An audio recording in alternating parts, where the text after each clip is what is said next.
Good evening, everyone. Another place when I say good evening, everyone, they say good evening. Good evening, everyone. It's a pleasure to have you here tonight. My name is Joel Samuels. I'm the Dean of the College of Arts and Sciences, and it is my pleasure to welcome you to tonight's Yashik lecture with Dr. Clive Webb. We're thrilled to have you here. We're thrilled for an innovative format for tonight's program. Dr. Webb will provide some opening introductory remarks. Then he'll enter into conversation with the Director of the Civil Rights Center, Dr. Bobby Donaldson, of our own History Department. And then we'll have time for Q&A. You have cards in front of you for questions you may have that can be shared at the back end. Tonight's conversation is, of course, very topical to the moment we find ourselves in, the very difficult moment we find ourselves in. But I was thinking about it as I was driving over tonight. I was thinking, tonight's conversation is no more timely than it would be any other day, on any other year, in any other time. The conversations that we're having are sadly generational, centuries old, millennia old. And so the conversation that Clive will lead, that Bobby will share with him, are conversations that so many of us have felt personally and professionally in our lives for a very long time. The College of Arts and Sciences is thrilled to support tonight's event. But I need to share with you, tonight's event is really not about the College of Arts and Sciences. It's about the Yashik Foundation. And it's about the extraordinary work that the founders of that foundation have done, not only across the state of South Carolina, but in particular in Charleston, and the support that donors and benefactors provide to the educational mission that we try to provide to students, many of whom are here tonight, to faculty, to alumni, to members of our community. Tonight unites us in the way that is really at the core of everything we try to do in the College of Arts and Sciences, the impact of the work that we do, the conversations that we hope to engage in and to lead. And so I want to thank the Yashik Foundation and Henry and Sylvia Yashik, who founded the foundation, for their support, for their generous contributions, for everything they've done to make our community here in Columbia, our community across South Carolina, and of course, particularly in Charleston, such an engaged one in conversation about the most important topics and issues of the day.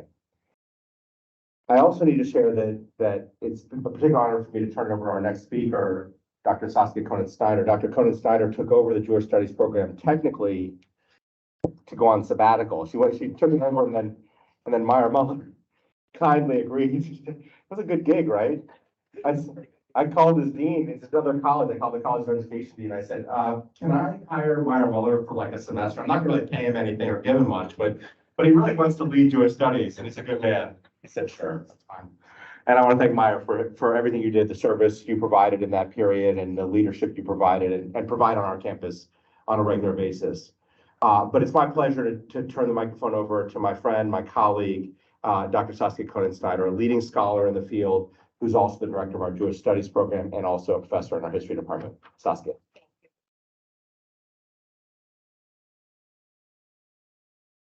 Hey, good evening, everyone. Thank you, Dean Samuels, for that introduction.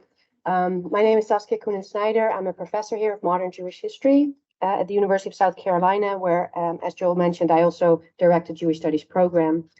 And I echo Joel's sentiments of thanking the Yashik Foundation for their generosity and their commitment to host a Jewish Studies fellow at our campus for a whole week.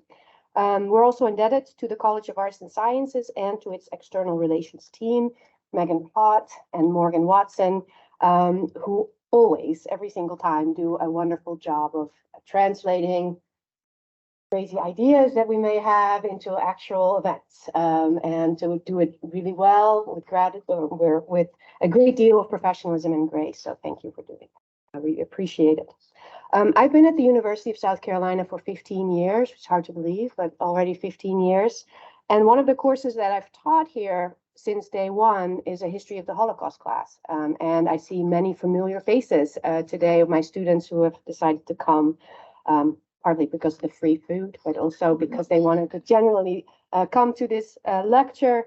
And it's an upper division history course that oftentimes fills up very quickly. It's maxed at 40 students, and it attracts different students from different backgrounds: Jewish students, non-Jewish students. We have African-American students, we have Hispanic students, and I always show a documentary in that class entitled From Swastika to Jim Crow, which tells the story of German Jewish college professors who were fired from their university positions in the 1930s after Hitler comes to power.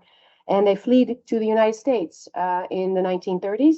And they find professional homes, mostly at historically Black colleges in the South, including North Carolina, Mississippi, and Georgia.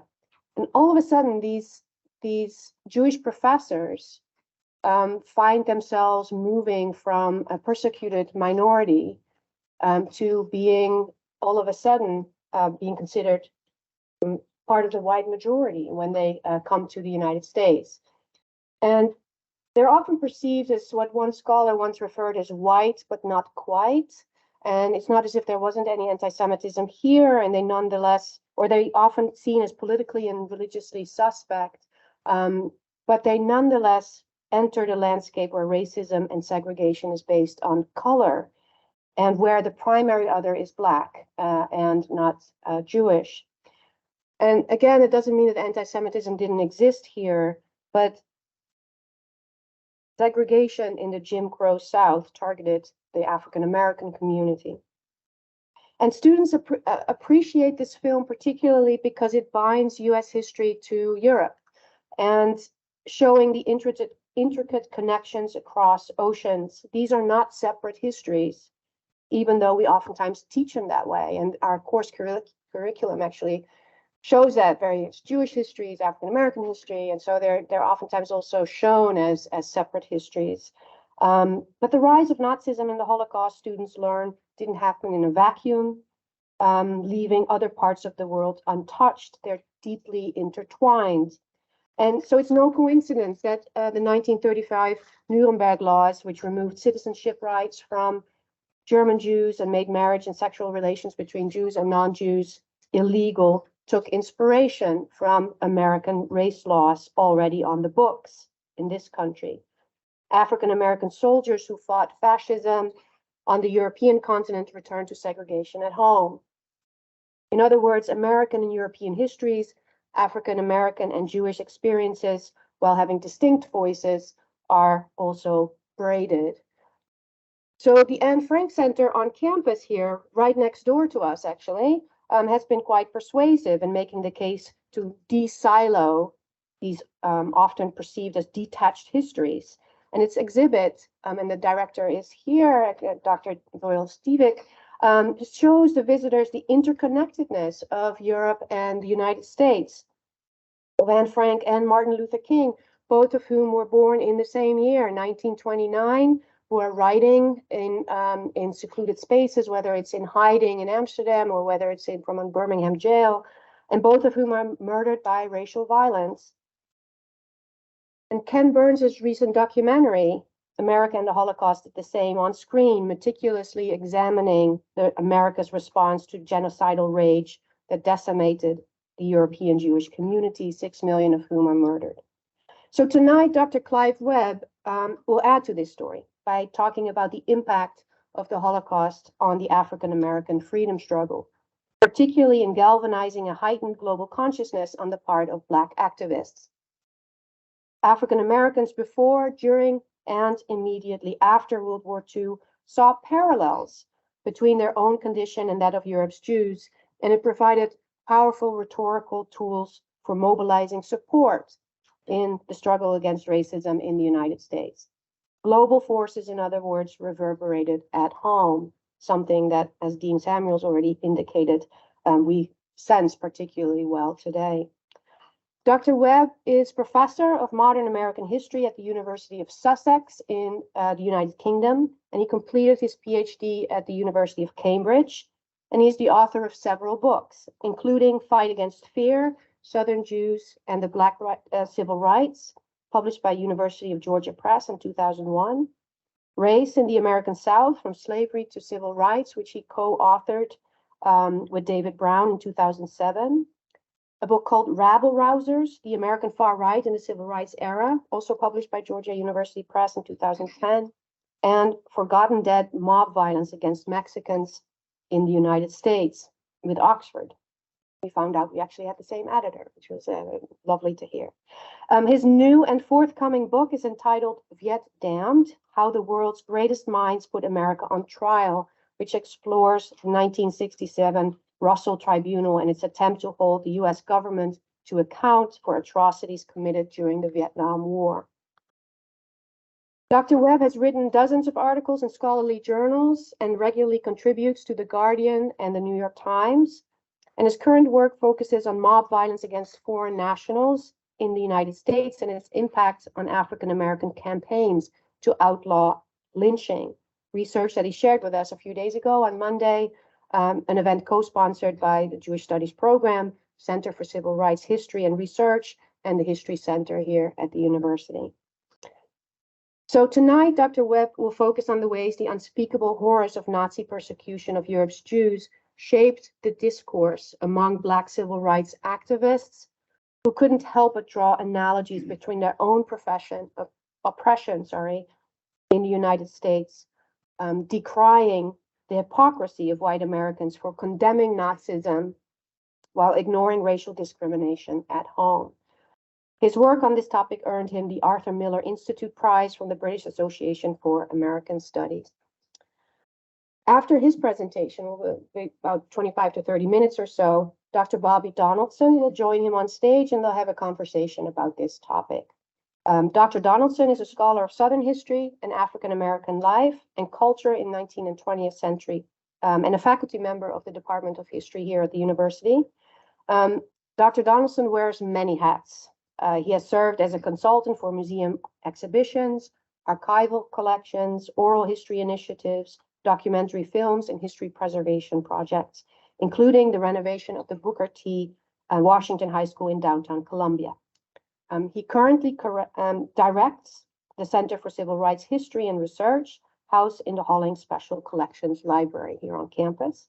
And he also serves as the lead scholar for Columbia, South Carolina 63, Our Story Matters, a documentary history initiative that chronicles the struggle for civil rights and social justice in our city. So I can't really think of a better person to engage in conversation with Dr. Webb than Bobby Donaldson. So thank you for doing that. Appreciate it. I left some note cards for you on the table for questions that you may have, and we'll collect those when the two gentlemen are on stage having their conversation, and then we'll have a Q&A with your comments and questions after they are done. So I'm delighted that you're all here. Without further ado, please join me in welcoming our Yashik Fellow in Jewish Studies, Dr. Clive Webb.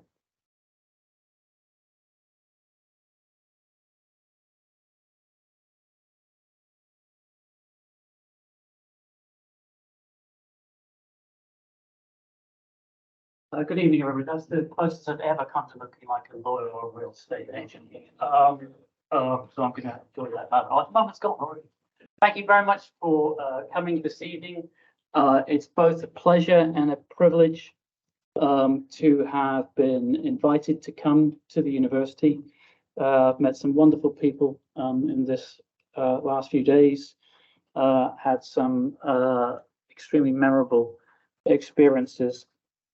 When I was first invited, I had assumed that there'd been a terrible administrative error, and that someone far more illustrious than myself was actually the intended fellow.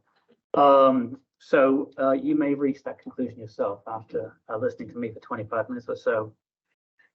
But I'd like to extend a particular thanks to Saskia for being such a generous and gracious host this week.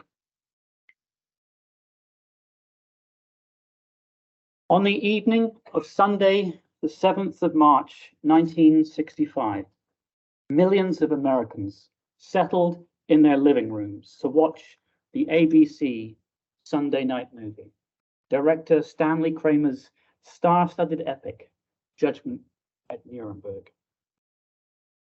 At 9:30 p.m., the network interrupted the deliberations of the military tribunal led by Spencer Tracy in the movie, in the role of chief trial judge, to broadcast 15 minutes of news footage.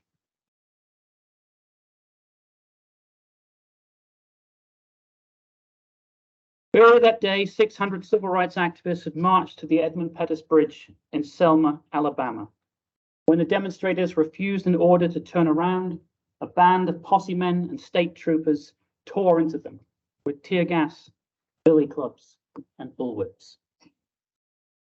These scenes of brutality, soon referred to as Bloody Sunday, roused the conscience of the American nation and accelerated the enactment of a new federal law that would go on to enfranchise millions of African Americans.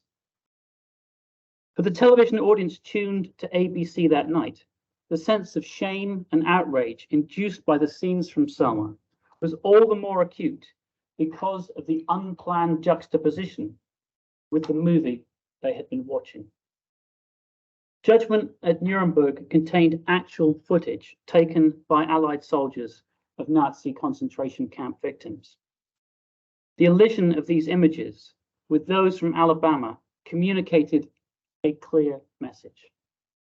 Americans may have helped to defeat the forces of racial fanaticism overseas, but they had still to purge their own nation of violent extremism. The Sunday night movie experience may have served as a Damascene moment for a complacent white audience. African Americans, by contrast, had drawn explicit parallels between Jim Crow and Nazi Germany almost from the moment that Adolf Hitler assumed the chancellorship of his nation in January 1933. My lecture assesses the impact of the rise of Nazism and specifically the genocidal persecution of European Jews on the Black freedom struggle in the US. The response of African Americans to the Holocaust was motivated, I'm going to argue, both by a profound sympathy for the plight of another brutally oppressed minority and a self-interested awareness of how the situation in Nazi-occupied Europe could be used to their own political advantage. Recounting this story shows us that while the civil rights movement arose in response to the immediate domestic circumstances in which African Americans found themselves, broader global forces also had a fundamental influence on its focus and direction. When word of the Nazi persecution of Jews first traveled across the Atlantic, not all African Americans were convinced the news stories had any pertinence for their own situation. Before the rise of Nazism, African Americans had regarded Germany as a progressive international ally, given the sympathy with which many of its authors wrote about racial oppression in the United States. This was especially true of Black leader and intellectual W.E.B. Du Bois, who had studied at the University of Berlin. The Black leader remained equivocal about the Nazi regime, even after a return visit to Germany in 1936. At no point, he reported, did he experience any racial animosity, a far cry from his experience at home. But others were less sanguine, seeing the situation in Germany as paling, perhaps in comparison with their own oppression. As one newspaper, the Richmond Planet, put it, this is 1933 as well, our biggest problem at the moment is to watch the Hitlers here in our own country.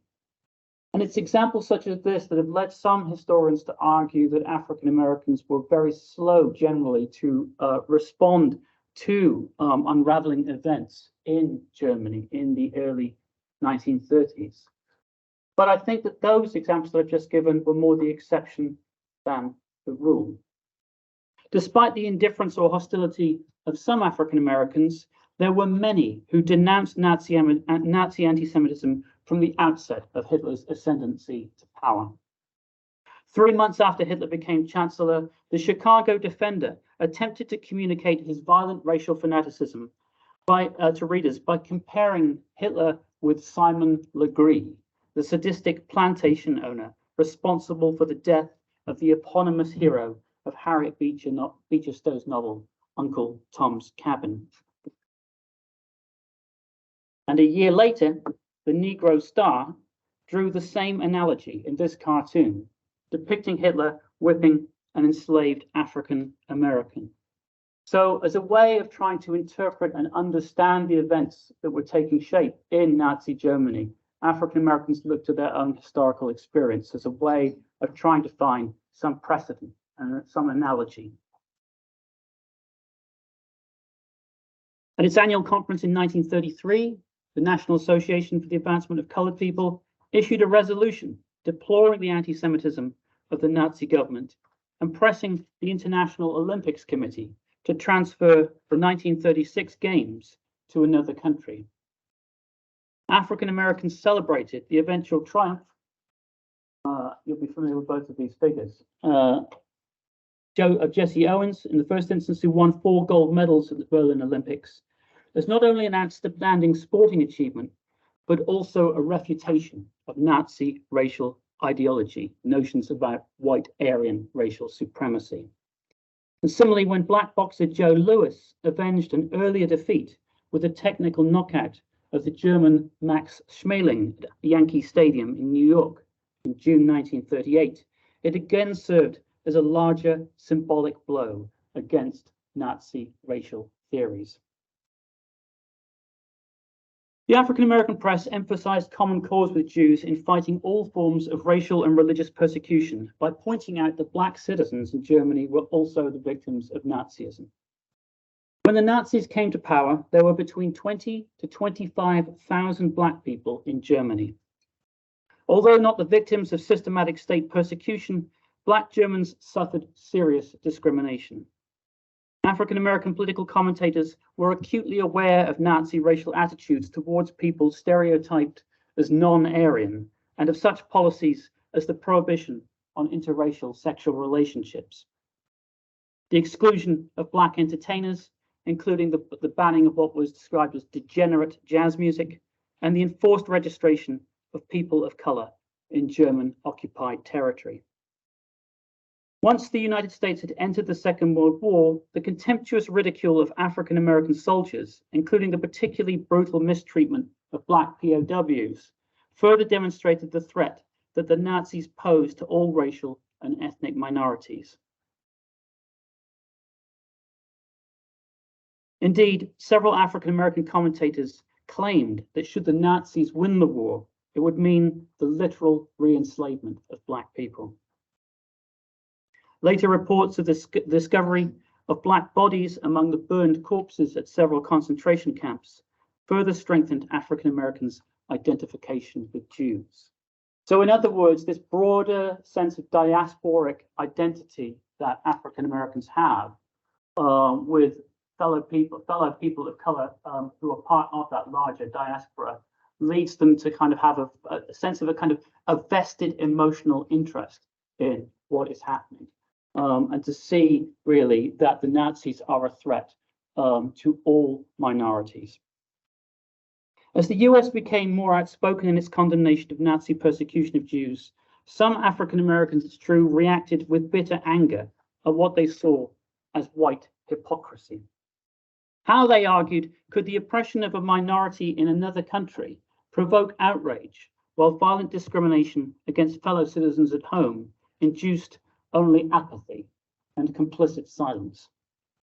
As the Cleveland Call and Post asserted, America has a lot of house cleaning to do before she can start finding fault with other nations.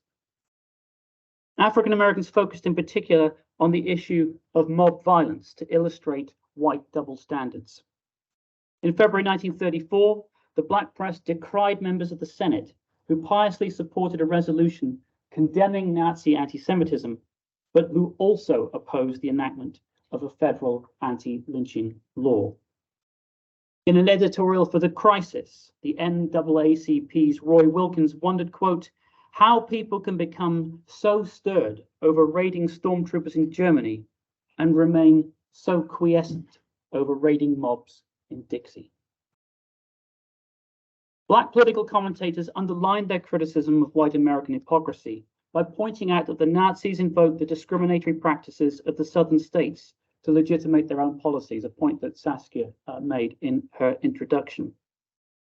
Walter White at the NAACP warned that the fascist press used the persistence of lynch law in the US as, quote, a reason for laughing at American protests at the oppression of German Jews. slightly hesitating to show you this image, but I'm going to anyway. So apologize, trigger warning now, but it's an indication of things. I'm going to come back to these images. This is a fairly horrendous bit of really kind of crude piece of Nazi propaganda from Lustig Blatt in 1943.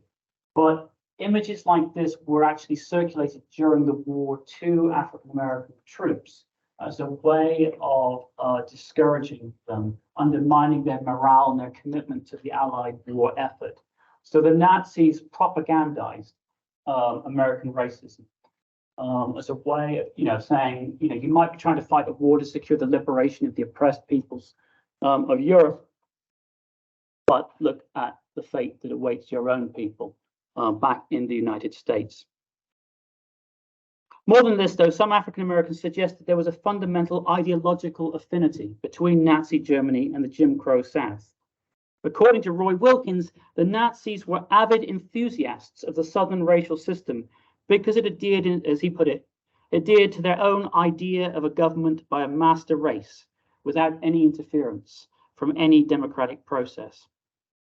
Such claims were closer to the mark than many Americans could countenance. As legal scholar James Whitman has convincingly demonstrated recently, the Nazi government did in fact draw considerable inspiration from American race laws. American anti-miscegenation statutes in particular provided models for the Second Nuremberg Law, the law for the protection of German blood and German honor, which prohibited Jews from marrying or engaging in sexual relations with persons of, quote, German or related blood.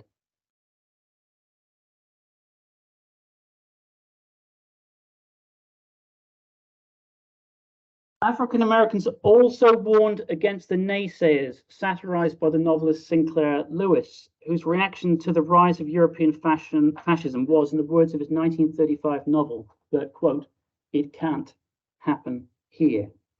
The rise of far-right organizations, such as the German-American Bund, demonstrated that racial and religious minorities in the United States were no less vulnerable to persecution than were Jewish victims of Nazism. This is quite a striking headline, I think, from the Chicago Defender in 1944, because it points out, identifies anti-Black and anti-Jewish prejudice as being manifestations of a common evil, if you like. Jew-baiting prelude to fascist persecution of all minorities. This came about as a result of the indictment of these two American Nazi sympathizers. But clearly a strong sense of affinity in terms of the struggle that African Americans face with that confronted by Jews under the Nazi regime in Germany.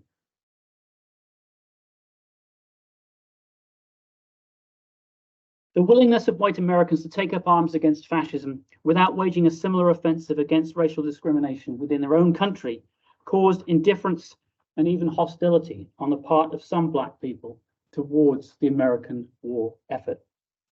African Americans, they concluded, had no role to play in a war between competing white imperialist powers.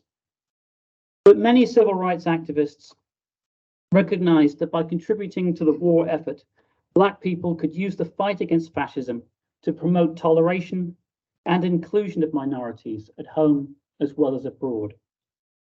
Throughout the war, Black activists drew comparisons between Nazism and Jim Crow to warn that the United States was undermining the democratic ideals for which it was supposedly fighting. The disparity between rhetoric and reality gave rise to the Double V campaign, which promoted the fight for freedom at home as well as overseas. Discrimination in the US military, the separation of Red Cross blood banks, exclusion from war industries, and domestic race riots were all likened in the pages of the African American press to Nazi anti-Semitism. The NAACP attempted to turn wartime patriotism to its political advantage, depicting Southern segregationists who conspired to restrict Black political rights as adhering to the same anti-egalitarianism as America's fascist foes. In 1942, for instance, it produced a report titled American Fascism in the Congress of the United States, which documented white Southern politicians' successful filibustering against federal anti-poll tax legislation. African American sympathies for the plight of European Jews intensified during the spring and summer of 1945, when the black press published eyewitness accounts from soldiers who had helped to liberate the concentration camps. The sheer horror of what the troops observed momentarily silenced any comparison with Southern racism. Indeed, the testimonies of men such as Black GI John Stribling, a soldier in the 6th Armored Division that entered Buchenwald in April 1945, suggested an unparalleled level of human suffering. Much of the story of how African Americans understood the events that were taking place in Germany and critiqued the American war effort because of the hypocrisy that underpinned it has been told in different degrees by historians. But I want to take the rest of this talk to say something about the enduring impact of the historical memory of the Holocaust in shaping nascent civil rights activism in the post-Second World War era, a story that I think is underappreciated. By the summer of 1945, the Allies might have won the war against the Axis powers, but the fight against what African Americans described as domestic fascism continued.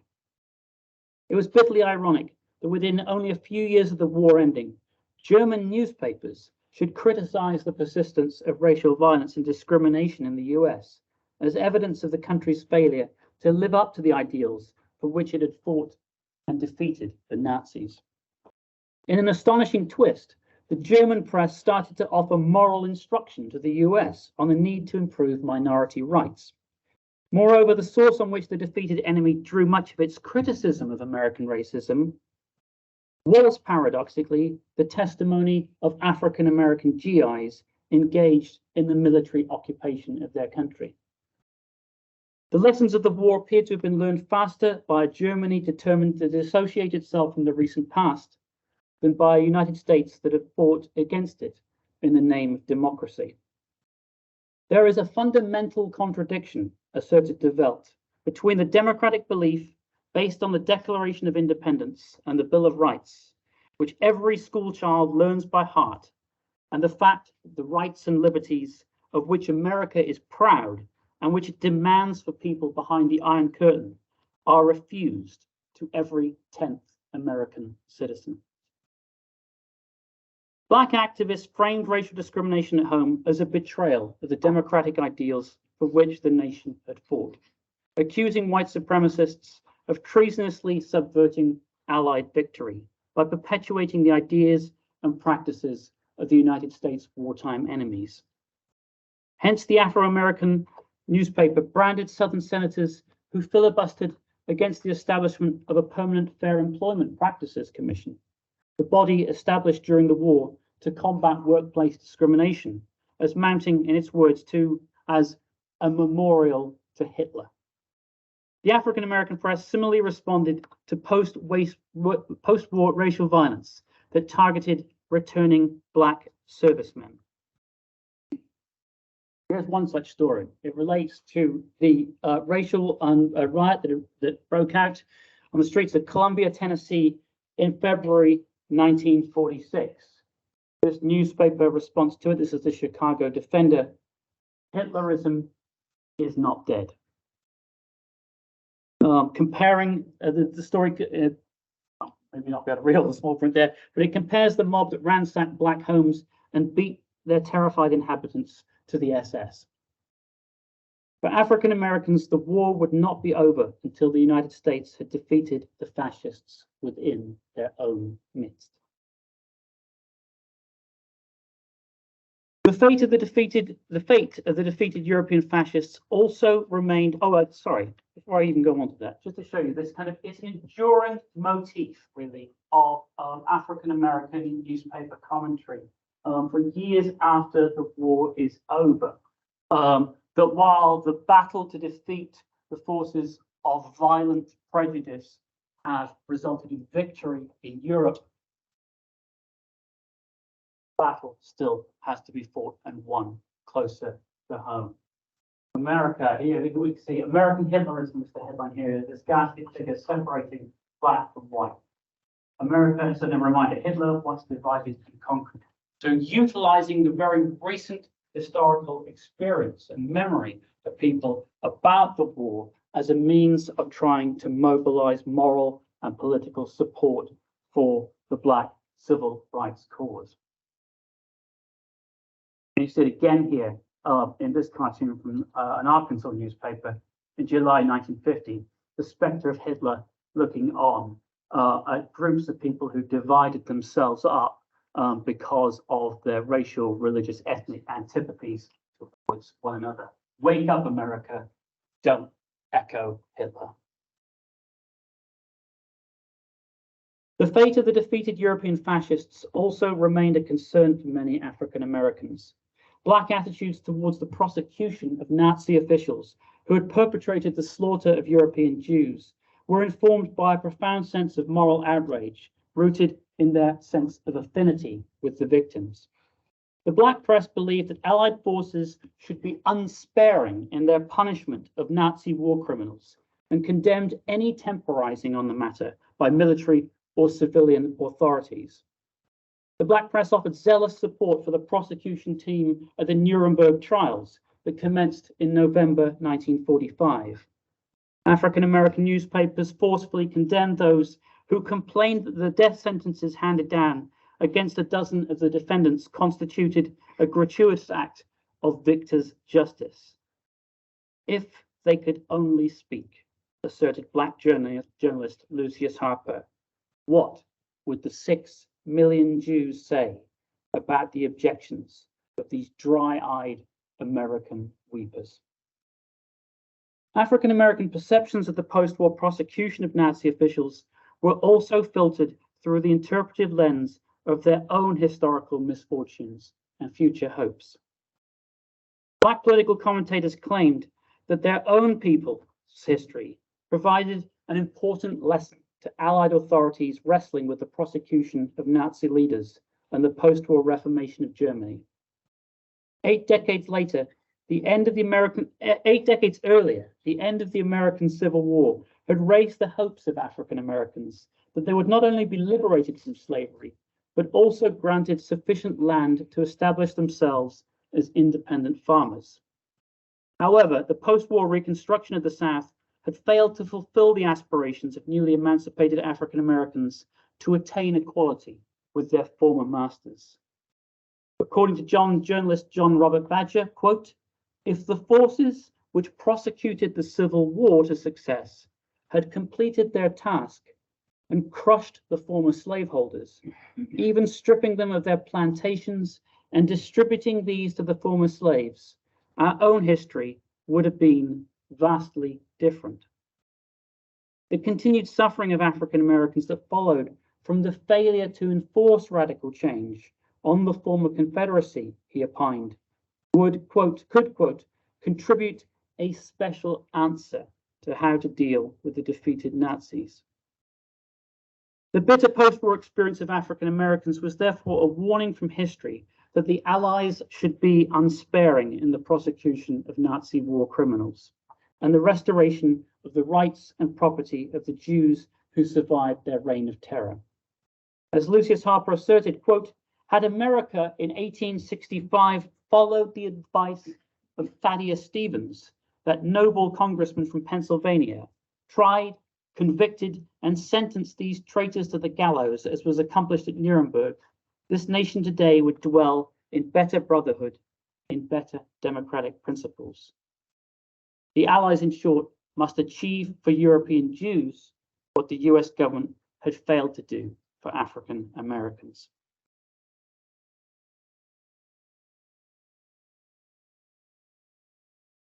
Black journalists likewise appropriated the concept of collective guilt established at the war trials to argue that just as all Germans bore responsibility for the Nazi regime, so too every white American should answer for the crimes committed by Southern lynch mobs.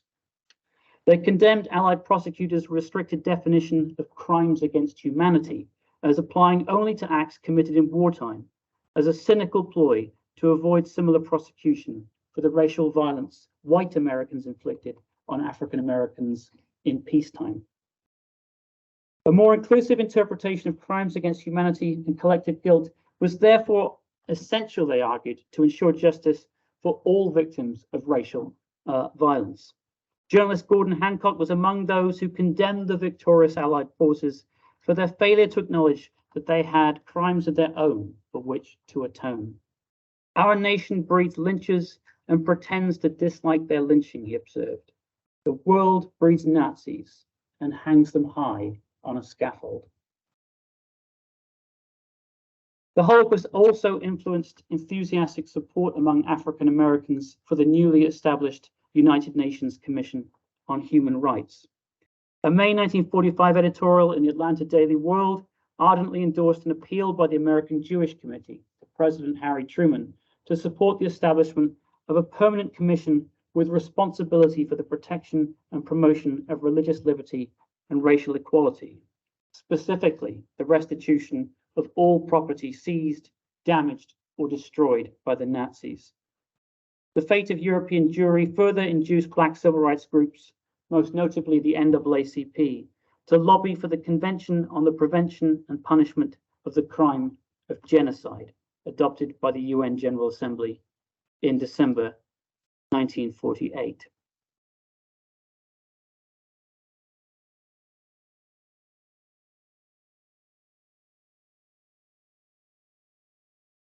What you also see happening is while the deliberations are taking place within the nascent United Nations, African Americans attempt to use the way that the Holocaust is being used as a basis to define humanitarian international law in the post-war peace.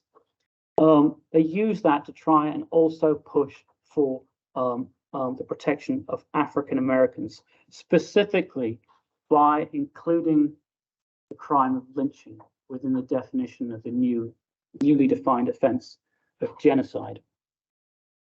This effort to use the Holocaust to secure international intervention against racial violence in the US culminated, I'll come back to that, in this: we charge genocide, the crime of government against the Negro people, a petition presented to the UN by the Civil Rights Congress in December 1951. Cataloging many of the racist offenses committed against African Americans, the petition cited as a precedent the statement of Robert Jackson, the US chief prosecutor at Nuremberg, that while the domestic affairs of nations were usually their own concern, quote, the German mistreat of Germans is now known to pass in magnitude and savagery any limits of what is tolerable by modern civilization. According to the petition, every word he voiced against the monstrous Nazi beast applies with equal weight, we believe, to those who are guilty of the crimes herein set forth.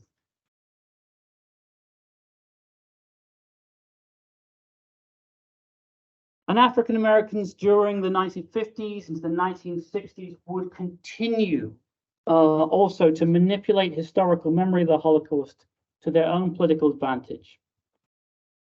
Segregationists characterized the Black freedom struggle as being communist-inspired and un-American. African Americans inverted this accusation by representing themselves as embodying the ideals of American democracy and their white supremacist opponents as betraying the noble aims for which the United States had fought the Second World War. And you see that manifesting itself most obviously in these analogies that are continuously drawn. Here's from one African-American newspaper that elides Adolf Hitler and the segregationist Alabama politician, George Wallace, who, as you'll be aware, launched a series of presidential bids attempting to basically to mobilize white working class resentment at civil rights reform in a kind of populist campaign.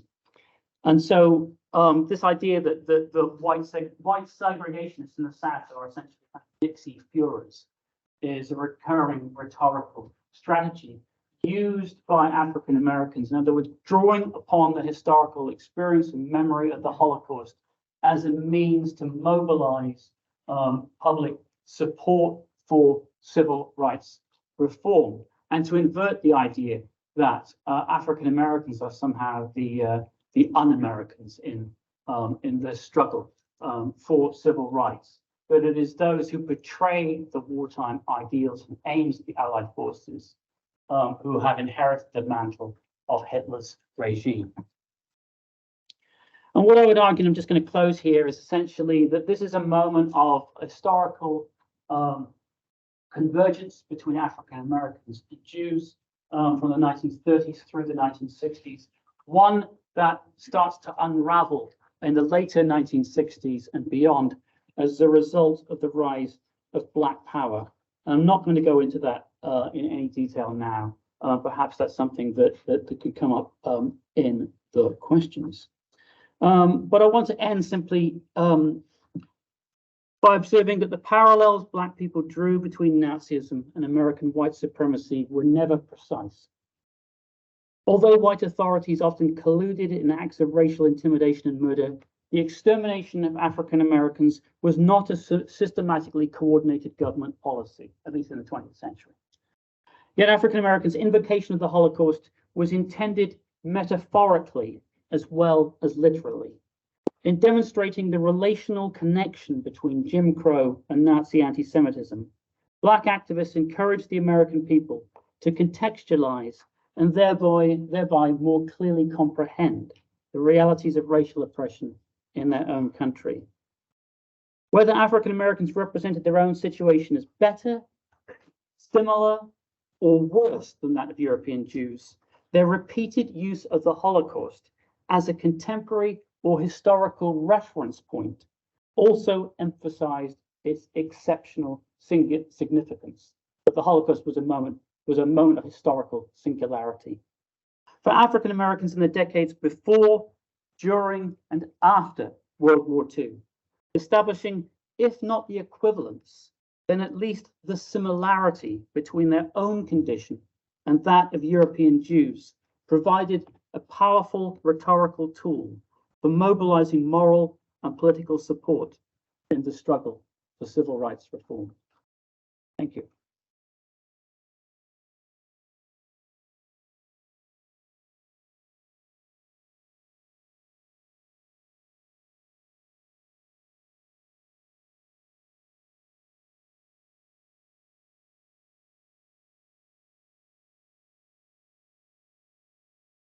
Well, good evening, everyone. Clive, thank you very much for a very stimulating and informative presentation. I want to thank my colleague, Saskia Snyder, for asking me to join. She must know something about me. She gave me very strict guidelines about time limits in this conversation. She must know I'm a Southern Baptist professor. I like to keep you all night, but I will not. Clive and I have known each other now for almost 30 years. When he was a young, dashing scholar on the campus of university. Clive was there with Stephen Tuff, another extraordinary Southern historian. And Clive, I want to begin with an article you and Steve wrote some years ago, because I know there are some people here, many are from South Carolina, and they're wondering, who are you? And you wrote an essay some years ago called Race Not Place, the Invasion and Possible Retreat of British Historians of the American South. So you're one of those people. You're right. For a treat. What brought you to this topic as a British scholar that has kept you intensely focused for many years now? And how did this become the subject of your book, Fight Against Fear, published almost now 20 years ago? Don't mind me. I think that a lot of historians in Britain became interested in the United States for a couple of reasons. One is obviously the kind of overwhelming global reach of the US, that it impacts upon the daily lives of people around the world, including people in Britain. My country claims to have a special relationship with the United States, although I realize that it's not a strictly kind of monogamous relationship. And so I've been intrigued to look into that, and I think I probably share with a lot of British scholars of the United States I can invoke the language of the great late Leonard Cohen in Song Democracy, in which he described America as the cradle of the best and of the worst. And that dramatic tension has always interested me. Both the kind of greatness of American civilization, and the sort of kind of darker aspects of it, and that struggles played out most obviously. A place of tremendous, natural beauty, of incredibly rich culture, but also a region of tragedy, violence, and so that's, I think, is what drew me personally, and drew people like Steve and other historians, John Kirk, George Lewis et al., to the study of civil rights, and specifically with the book in which I wrote about the relationship between the African American and Jewish communities in the South. It came about really, it's more, I'd like to say I had a kind of brilliant, I woke up one day, I sort of like had a brilliant idea. I didn't really, it's a kind of series of happy accidents, that I was interested in civil rights. I didn't know if it was appropriate for me as a white British scholar to be writing about the history of civil rights, mostly from the perspective of African Americans. There's also an awful lot of other better scholars than who are doing it already. So I became interested in white liberal activism, and I came to realize that Jews were disproportionately represented in the civil rights movement, the number of white liberal activists. And because I was already focused on the South, I thought, well, hold on, what about, I didn't even realize there was a Jewish community at any time in the South. And once I discovered that kind of led me down that line of direction. And the story that I tried to tell in that book is a quite complicated one about a Jewish community that is simultaneously alarmed at the upsurge in anti-Semitism that occurs in the 1950s and 60s, trying to some extent to support the black civil rights cause, but also, I do talk about those Jews who have become so acculturated with the norms of the white South that they actually end up opposing it. One of those persons you speak about is connected closely to our campus. The Speaker of the House for nearly 40 years, named Solomon Block. And there's a particular moment in 1938 that Clive talks about where Solomon Block strongly opposes the admission of a man named Charles Bruce Bailey, who was an African American whose grandfather was a student here during the period of Reconstruction. And Solomon Block sends out a press release and says, I assure every citizen of the state that we will maintain this university as an all-white institution.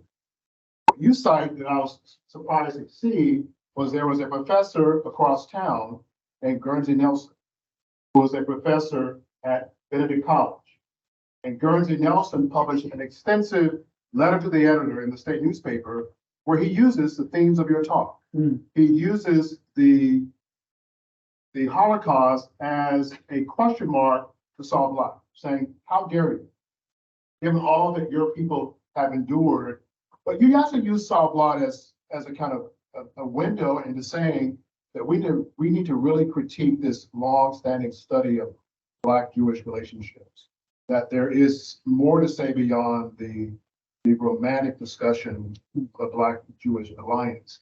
And you also quote Murray Friedman in your work, this book in the title, What Went Wrong? The Creation and the Collapse of the Black-Jewish Alliance. And you begin to question, when did this alliance emerge and exactly when it dissolved? At the very end, we're trying to get to that point. Yeah. So from your perspective, based on what you shared today, when was this heyday of a Black-Jewish alliance? And when do you see a very clear turn in that relationship? I mean, I think it's certainly the case that there is a period of time when African Americans and Jews engage in a meaningful political collaboration. You see that with the involvement of Jews from the outset, with their LCP, for instance, I think it emerges largely during the interwar era. There's a kind of moment of political realignment that occurs at that time. The creation of a New Deal coalition under the auspices of President Franklin Roosevelt, which includes both African Americans and Jews within it. And Jews are substantial financial donors to the NAACP and other civil rights organizations. From an early point in time right through into the 60s and beyond. Jewish, young Jewish activists amongst those who come down south from Northern University campuses, especially engaged in both the registration drives. Rabbis are also engaged in acts of civil disobedience. So there's a moment, I think, that is informed by global events, in particular, in which there's a recognition of a shared experience of mutuality between Americans and Jews. That moment of convergence ultimately ends with a kind of moment of historical divergence later on. So I think that there is, in other words, I do genuinely believe there is a sort of, I wouldn't say golden moment, but there is a moment of greater coalition and understanding in the sort of middle part of the connection. One of the sources you use to kind of underscore this point, you mentioned Lucius Harper, who's from this great city called Augusta, Georgia. And you mentioned Gordon Blaine Hancock, and many people may not know these names, but you now elevated these intellectuals through your work, and you're able to elevate them because of access and the digitalization of African newspapers. So I want to talk about those sources you utilize for this work, and also this other question: to what extent were these sources, the editorials, the Chicago Defender, or other newspapers, seen and critiqued in the larger mainstream press at the time? Well, in terms of the access to the sources, it's been a great transformation of recent years. It's been digitization. I researched and wrote the article as the basis of this evening's lecture during COVID. So I basically didn't go out of my front door in order to do it because suddenly there's a wealth of material that is available. Hitherto, I remember when I was young, still kind of able to do these things because I was still one for I'll show you, but I'd have to get on a plane. I would have to fly over the States and get this material because it wasn't even the kind of old the kind of old microfilm that we used to use. That's even that African American newspapers. We know there are some in the room that know what you mean. Talking at this point. But non-digital materials. So I would have to fly 3,000 miles in order to access. There's been now the ability to make use of resources. While I'm still sat in my pajamas in my front room is remarkable. Your second question is really an interesting one. It's impossible ultimately to prove how much these Black journalists were being read, understood by the white mainstream press, but I think it's so I'll put it this way.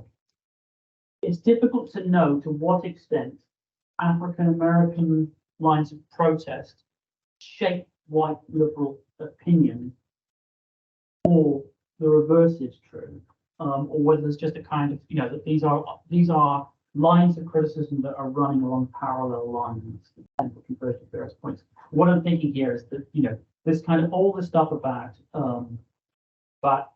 American fascists, for instance. You do see it in the pages of the white press. You see it in The Nation, PM, and other magazines that kind of more radical, left liberal, white publications of the 1930s and 40s. But trying to prove to prove whether the line of reasoning that is pushed in those publications stems from them having read African American newspapers and periodicals. I don't know. They certainly don't cite black writers by name very well as their source. You know, you can sort of see the reason behind that. You know, but yeah, I think it, back to your other point, Richard, I think it's important to recover these voices. People who were, you know, often quite brilliant. I think people like Christian are exceptionally. Lucius Harper is a, you know, really fiery prose stylist. But today, you know, almost nobody knows who they were. And recovering these back in place. I see Saskia standing. I'll just quickly tell you, everyone in this room has no excuse not to know who they are. Because the very sources that Professor Clive Wills has consulted in his research are now widely available on this campus. Expired databases that we helped acquire for nearly every newspaper he now cites, you can now access as a scholar or as a student of our campus. So Saskia, are you ready to turn to the questions, or are you still soliciting further questions from the audience? I didn't want to disturb by going in the front, but I don't know if there are questions over here, but we have time for one more. One last question I'll ask you, because I read the article that led to your presentation, is throughout you're in a conversation with Dr. W.E.B. Du Bois. Yes. And why is that? And why is he such a captivating figure that gives you a window into the complexity of the questions you raised in this presentation? I mean, Du Bois is such a towering figure, not only in the history of African Americans, but political intellectual thought much more broadly. And I think it's the fact that he lived such a long life. So, you know, his life and career spans, you know, the late 19th century, because his death in the 1960s. So he both reflects and reinforces a whole kind of process of historical transformation. He's also he's an internationalist, and I think that's why I find him so interesting. You know, he's educated outside the United States. He's an early advocate of Pan-Africanism. He sees the global connections, writes about it extensively. He travels the world. He tries to mobilize a network of, Pan-African congresses. For me, he's an incredibly important figure, both because of this kind of canvas, this historical background, of a long life, but also because he shapes the direction of history in all sorts of important ways by taking Black civil rights struggles in the United States and transforming them into human rights.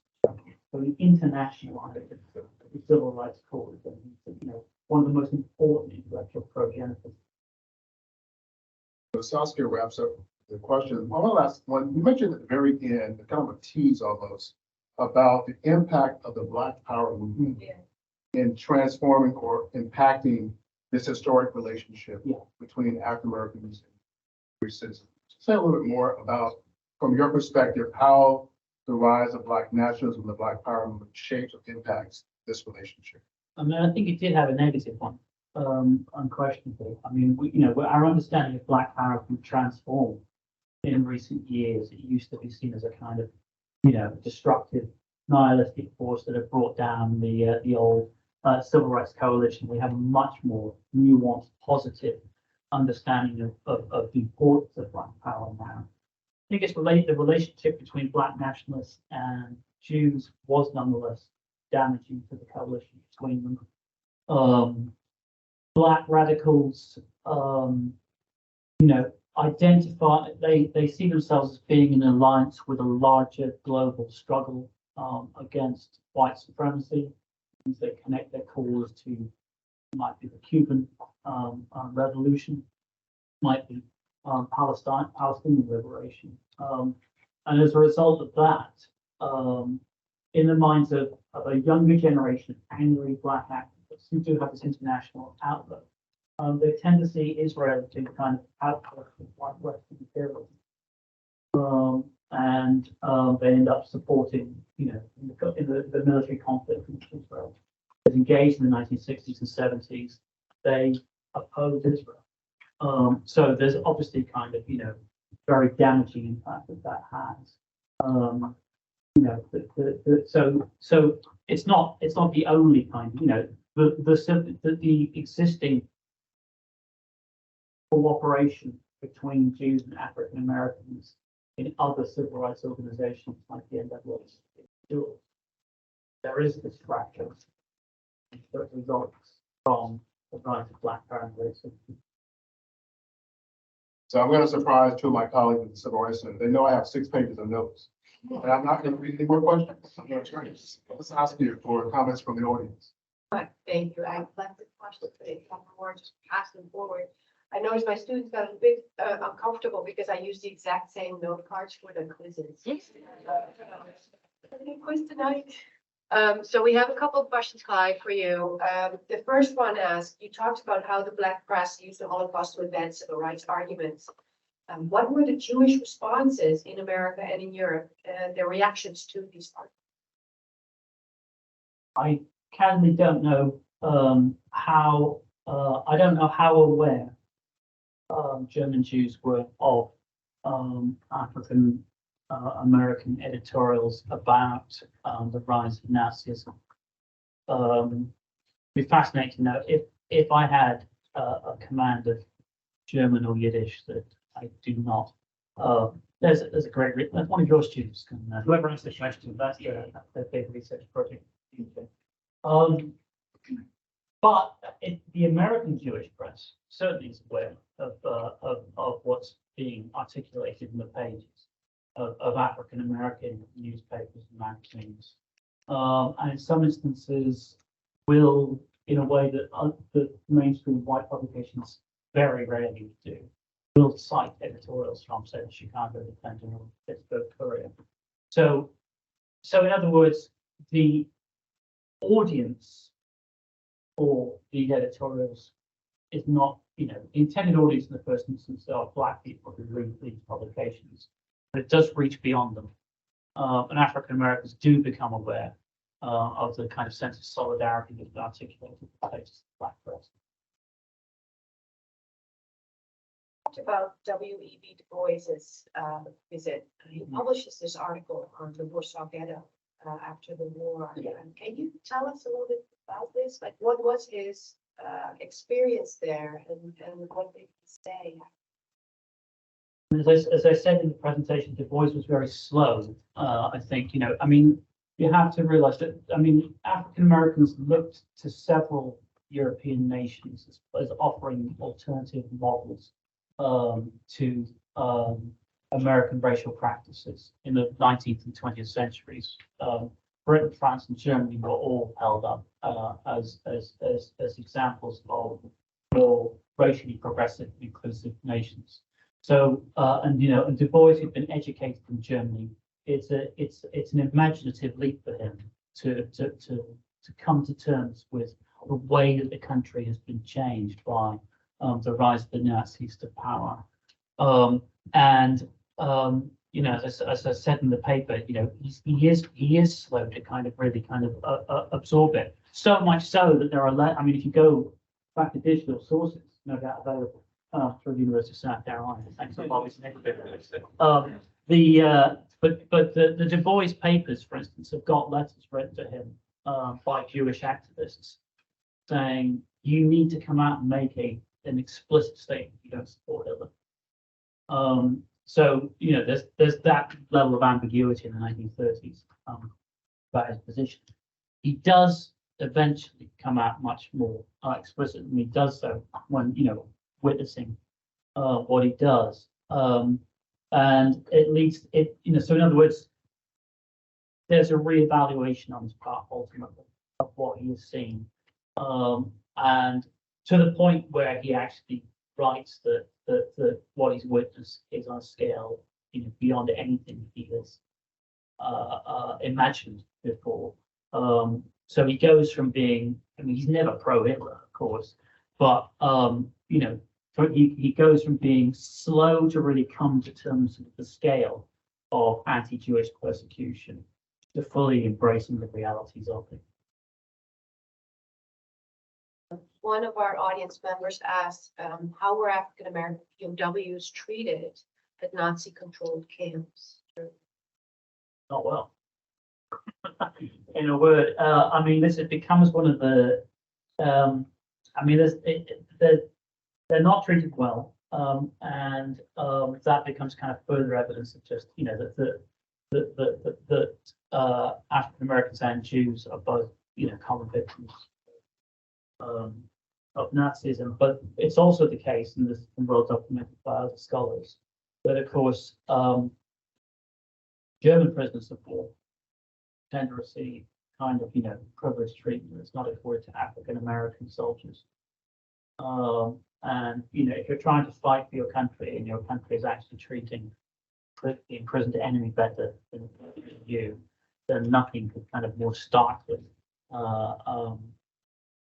illustrate to you how problematic the war effort is.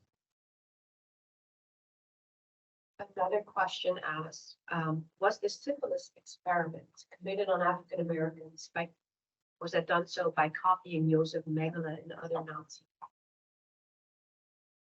I don't know if it was explicitly done to an academic intention. Good question. I really don't know the answer to that. A very short question, but a big one.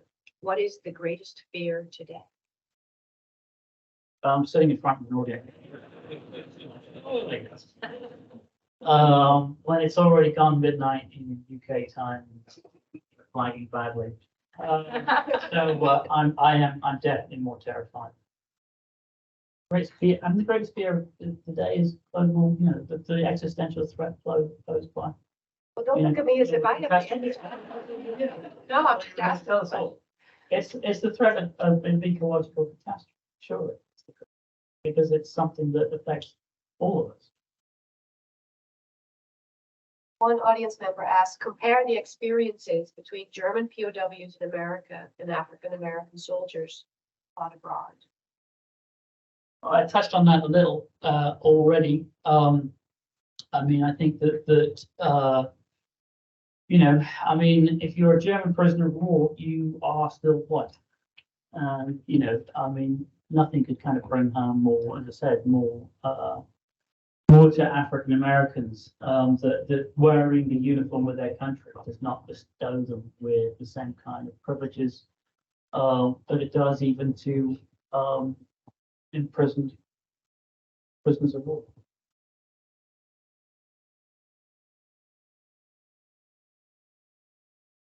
Thanks, Bobby. Would you like to have the final question for us tonight? Do you have any others?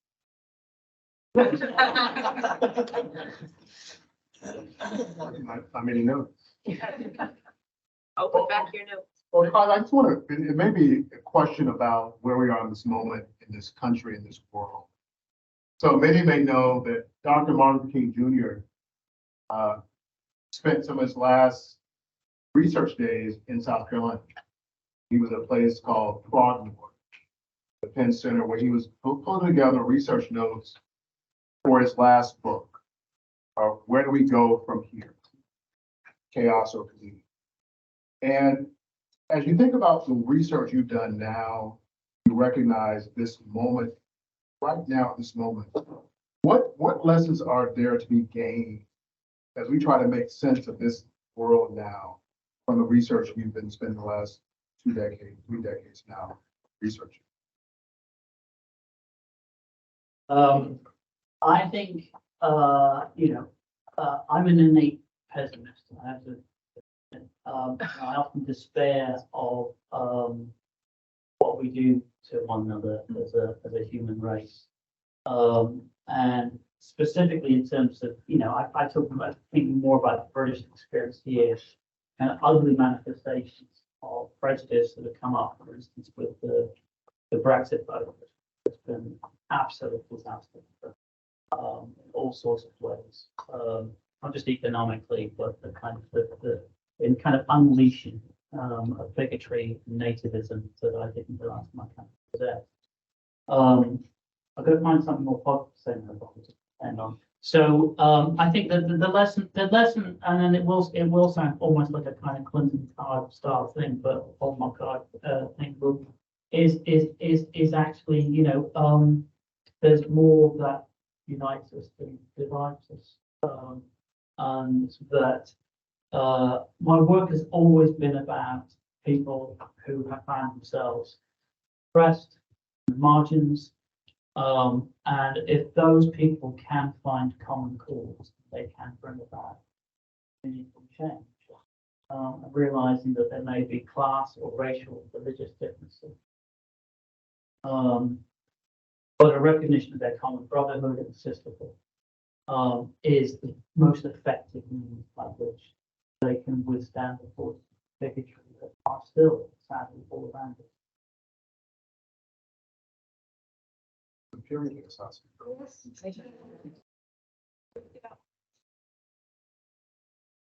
Thank you, Clive. Oh, sorry. Is it on? It is on. Thank you, Clive, for a wonderful talk. Bobby, for engaging in conversation. Clive, all coming tonight.